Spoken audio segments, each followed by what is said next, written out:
தாய்மொழி தமிழுக்கும் அன்பான மாணவ செல்வங்களுக்கும் தென்காசி வெற்றி ஐஏஎஸ் அகாடமி சார்பாக வணக்கத்தை தெரிவித்துக் கொள்கிறேன். இன்னைக்கு நம்ம எதை பத்தி பார்க்க போறோம் பாத்தீங்கன்னா, ஐம்பெருங்காப்பியங்கள் இறுதியான காப்பியமாகிய குண்டலகேசி அப்படின்னா என்னது, அதோட நூல் குறிப்பு, அதோட ஆசிரியர் குறிப்பு, இது எந்த காலத்துல இயற்றப்பட்டதுங்க, முக்கியமான மிக தெளிவான விளக்கத்தை வாங்க பார்ப்போம். அதுக்கு முன்ன ஐம்பெருங்காப்பியங்கள் அப்படின்னா என்னன்னு பாத்தீங்கன்னா, சிலப்பதிகாரம், மணிமேகலை, சீவக சிந்தாமணி, வளையாபதி, குண்டலகேசி, இந்த ஐந்தும் தான் 50 காப்பியங்கள் சொல்லுவாங்க. அந்த 50 காப்பியங்கள் உள்ள கடைசி காப்பியமாக கருதப்படக்கூடிய குண்டலகேசினா என்னது, அதோட கதை, அதை தெளிவா வாங்க பார்க்கலாம்.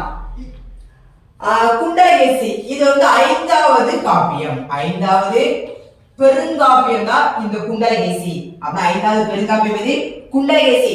இதோட ஆசிரியர் யாருன்னு பாத்தீங்கன்னா நாதகுப்தனார். இதோட ஆசிரியர் யாரு? நாதகுப்தனார். இவர் எந்த நூற்றாண்டை சார்ந்தவர் அப்படின்னு 10ஆம் நூற்றாண்டை சார்ந்தவர்.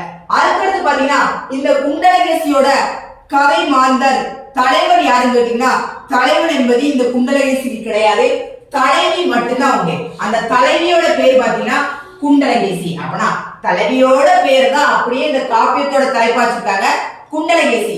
இந்த தலைவி யாருன்னு பாத்தீங்கன்னா ஒரு வணிகர், வணிகர் என்று சொல்லக்கூடிய வணிகர், அதாவது ஒரு வணிக வியாபாரம் பார்க்கவங்க, ஏதோ ஒரு பொருளை வணிகம் செய்யக்கூடியவங்க.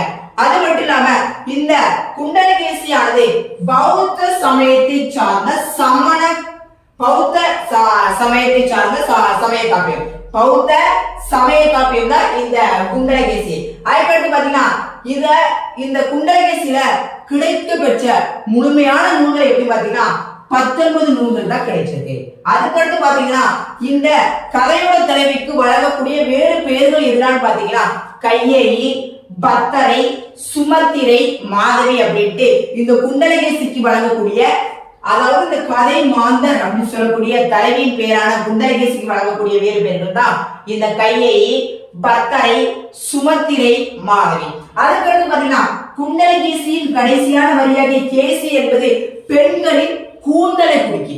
அப்பனா பெண்களின் கூந்தலை குடிக்கக்கூடிய சொல் தான் எதுன்னு பாத்தீங்கன்னா இந்த கேசி அப்படின்னு சொல்லக்கூடிய இந்த கேசி, அதாவது இந்த கேசி தான் பெண்களின் கூந்தல், அதாவது முடியை குடிக்கக்கூடிய சொல். அதுக்கடுத்து பாத்தீங்கன்னா வீரசோழியம், புறத்திரட்டு, நீலகேசி, இதெல்லாம் எதை பத்தி சொல்லியிருக்காங்க அப்படின்னு பாத்தீங்கன்னா இந்த குண்டலகேசியை பத்தி விளக்கமா சொல்லியிருக்காங்க. இதுதான் மொத்தமா பார்க்கும்போது குண்டலகேசி. அப்பனா 50 காப்பியங்கள் இதெல்லாம் வந்து பாத்தீங்கன்னா சிலப்பதிகாரம், சிலம்பை மூலப்பொருளாக கொண்டு இயற்றப்பட்டதால் அது சிலப்பதிகாரம். மணிமேகலை பார்த்தோம், அது மணிமேகலை என்ற ஒரு கதை தலைவியை பற்றி புகழ்ந்து கூறப்பட்டதால் அது மணிமேகலை.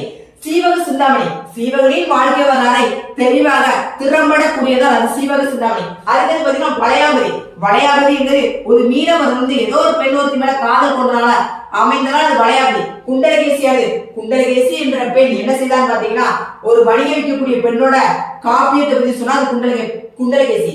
இதோட கதை பாத்தீங்கன்னா குண்டலகேசிங்க ஒரு தலைவி இருக்கா, அவர் ஒரு தலைவன், அதாவது கணவனை மணந்திருக்கும் போது அவங்க கணவனை தானே கொண்டு விட்டு பௌத்த சமயம் என்று சொல்லக்கூடிய புத்த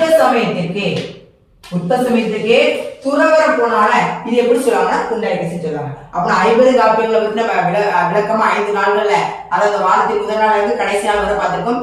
அடுத்த வீடியோ எதை பத்தி பார்ப்போம் பாத்தீங்கன்னா சிற்றிலக்கியங்கள், பக்தி இலக்கியங்கள் நிறைய இருக்கு, அதை பத்தி அடுத்த வீடியோ பார்ப்போம். உங்களுக்கு இந்த வீடியோ பிடிச்சிருந்தா மறக்காம லைக் பண்ணுங்க. பாய்.